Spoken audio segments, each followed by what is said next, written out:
is this place?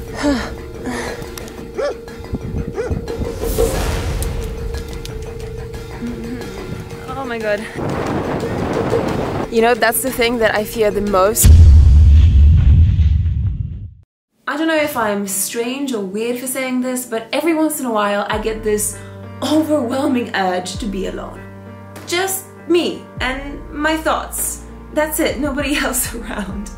Once in a while I like to just think that I don't have to answer emails or calls and that I can just be offline. And this last month has been insanely busy. So crazy. I never got a chance to really sit back and have me time. And so I reached that point where I just knew that I was becoming irritable and moody and exhausted all the time, and I knew that it was probably time for me to go. Anyway, I decided very spontaneously to go on a trek by myself here in Southern Albania. I brought along my tent, my sleeping bag, some food for the road, some water, and decided that I should just go. It's 8 AM on a beautiful morning and I'm here with Annie, who is my local guide to the area. And Annie is dropping me off at the entrance to the valley.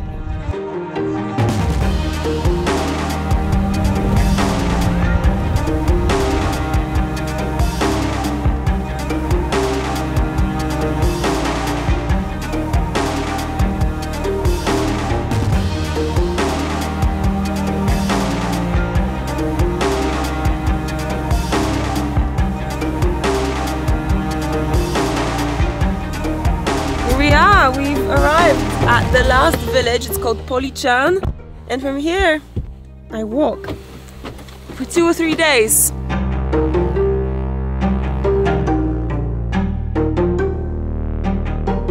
See you in a couple of days. Good luck. I'll need it.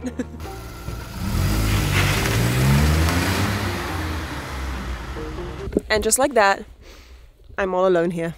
My plan was to cross the entire valley, 40 kilometers in 2 days.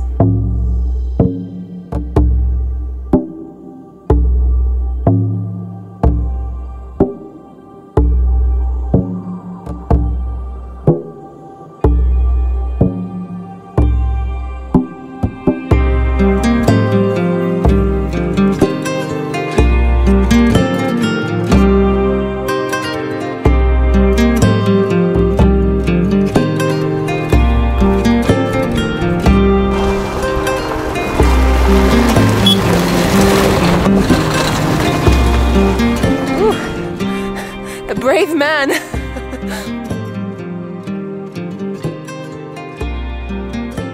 Whew, this has been quite the up and down. I mean, 10 kilometers, it's not that much, but keep in mind my pack weighs around 10 kg. Which makes it a little bit harder on the uphills, as modest as they look. I've got another 5k until the village where I would like to set up camp for the night. And I have maybe 3 hours to get there because sunset comes pretty early in winter.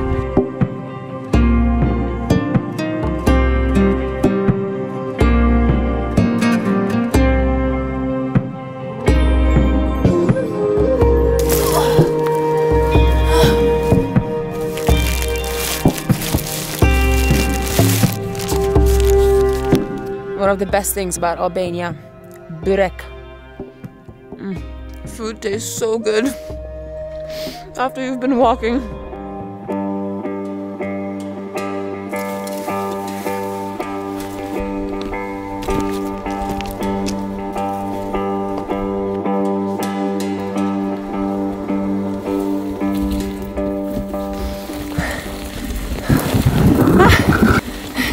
It's quite the challenge to get across these bushes.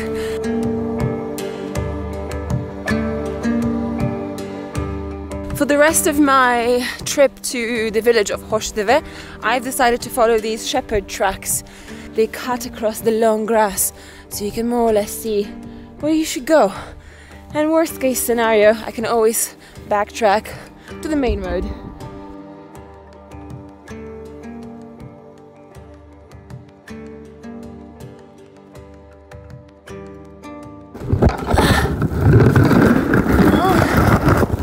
god. What is this place? Oh my god. I broke into a serious sweat there. Trekking through these bushes. So my trip through the bushes resulted in me losing the windsock for my microphone. Okay then, wind noise, please come at me. You know, that's the thing that I fear the most whenever I trek alone. Shepherd dogs. These pastures here are used for grazing sheep pretty much all year round, and you know, shepherd dogs are of course used to protect the flock. Not wild animals, not people, but potentially dangerous and vicious shepherd dogs. Next time I'm gonna have to invest in one of those funky little devices that make a really high-pitched sound, you know, to scare them off. Okay, I'm gonna see if I can find the shepherd and say hello to him. Oh my god, the shepherd is a girl. I did not expect this. It's so cool.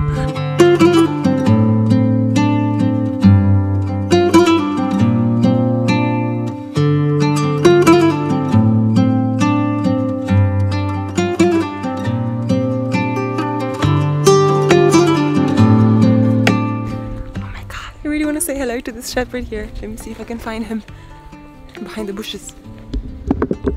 Hello! Oh, so nice.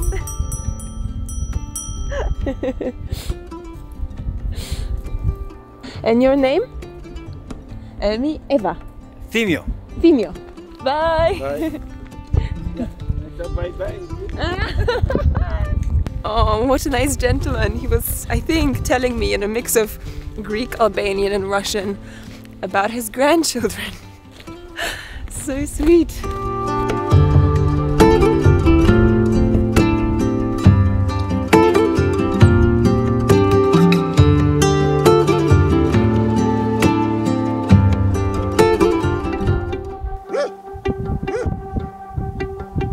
More dogs. In the middle of my way to the village, I can see the shepherd and the flock far in the distance, but the dogs are just, they stayed behind and they're here and they won't let me cross. Okay, so in order to get around the dogs, I can just go through this little canyon and get out that way.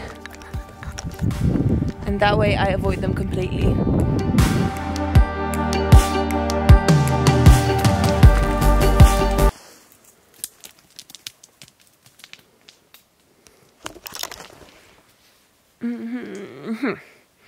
I'm gonna put the camera away and take extra caution here. Mission accomplished. Leaves in my hair, bits of bushes and trees, but at least I'm safe.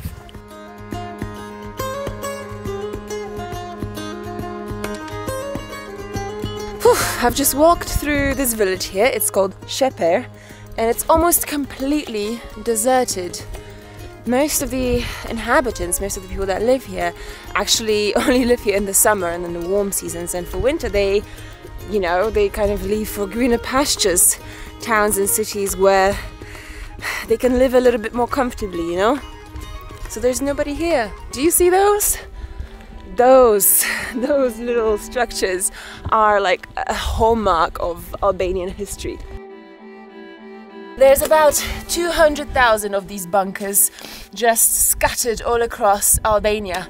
That's a massive number in a country of 3 million people. The story goes as follows. Albania's former communist dictator, Enver Hoxha, was so paranoid about foreign invasions that he decided to build a giant, enormous network of these bunkers all across the country to protect Albania from the outside world. No invaders ever really came, but the bunkers remain. Imagine sitting in here and looking out for the enemy. This feels positively medieval.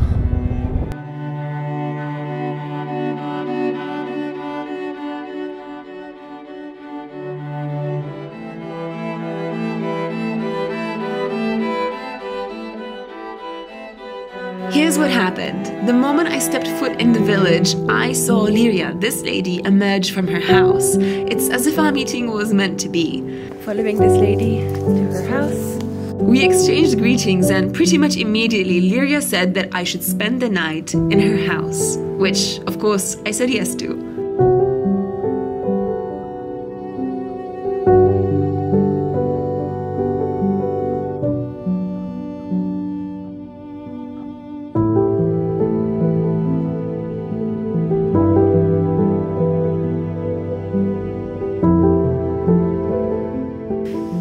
Prepared me a bowl of bean soup, which is so nice, and he's just making me chai too. Ah! The spoon.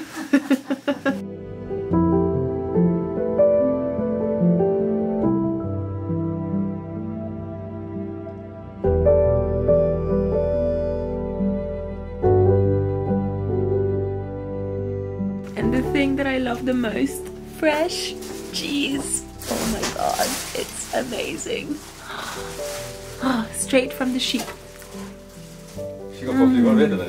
So good. The guys are laughing at me for talking into my camera.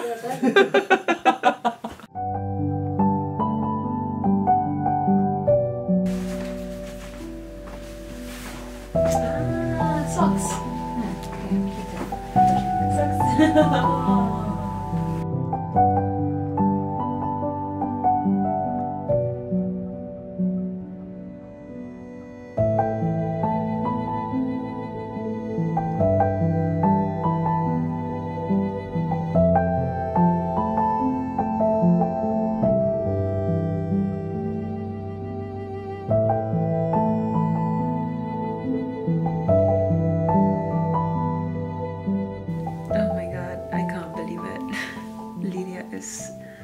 So sweet. She's such a sweet lady. I mean, not only did she welcome me to her house, feed me, she then proceeded to tuck me into bed.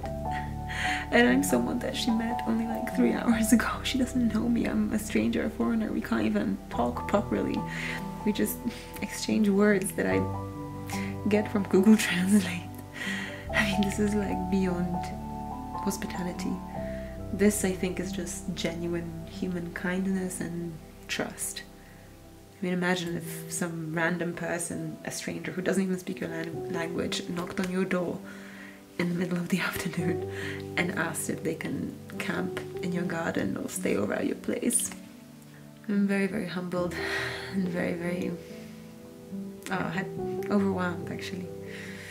Anyway, I'm gonna go to bed because there is another really long day of hiking ahead of me tomorrow. So, good night. Oh my gosh, Lilia cooked me like a full-on breakfast with cheese and scrambled eggs and bread and tea, which they call chai here. I'm about to embark on the second leg of my journey. This is the second day.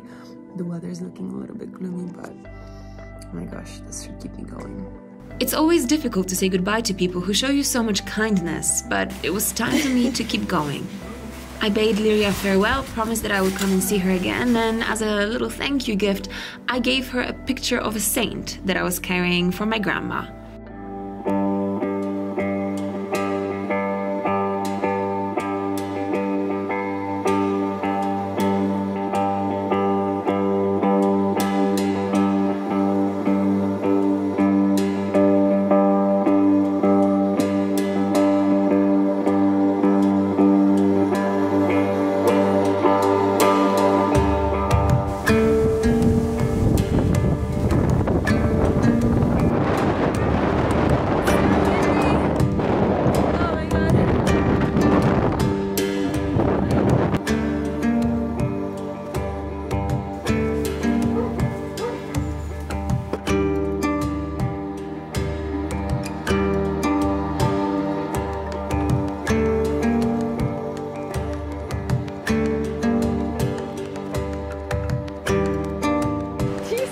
Bridge behind me.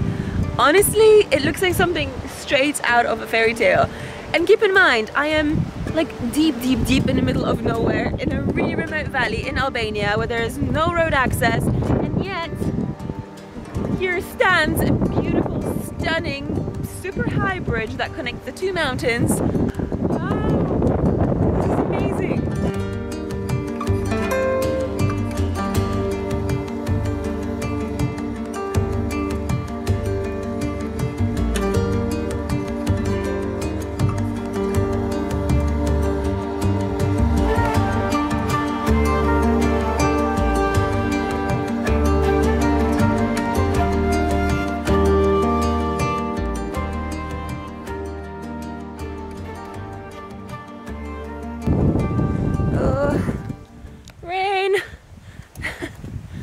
Oh my god, no, it was so beautiful and sunny, and now it's about to rain again. Okay, let me find some cover.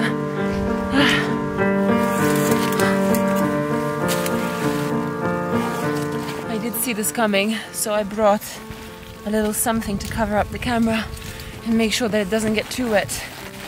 Ta-da! It's a plastic bag.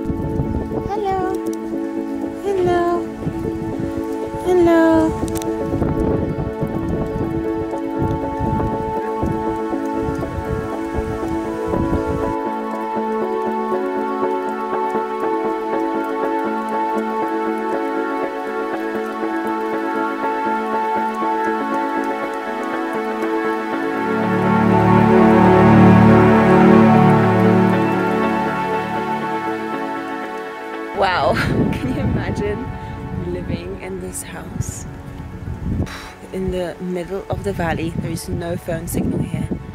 Just sheep, horses, cows, and that mountain. A view of that mountain every morning and the sound of the river below every morning. And these cats.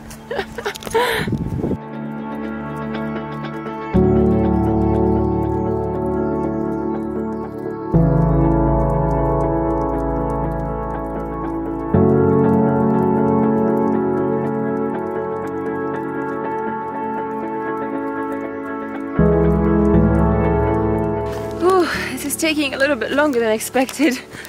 I am 20 kilometers in. Oh, it's been a really long day. A lot of ups and downs the entire time. Whew. And 3 kilometers left, and just under 1 hour left of sunlight. After that, it gets dark. All right. I'll muster all my strength. Let's go. Woohoo! You see it?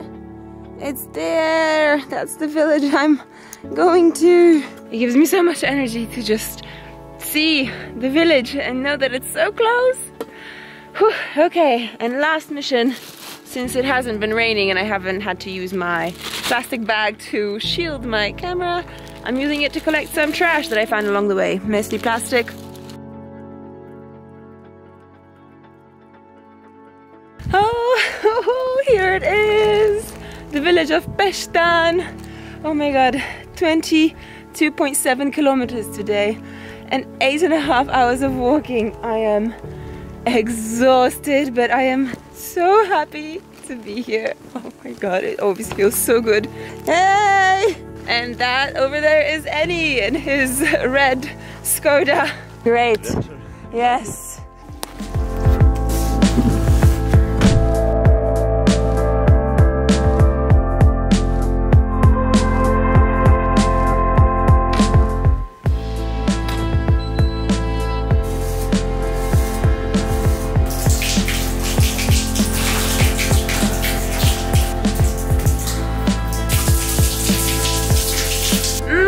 So it turns out I wasn't completely alone on this trek. Not as I initially hoped for, but you know what?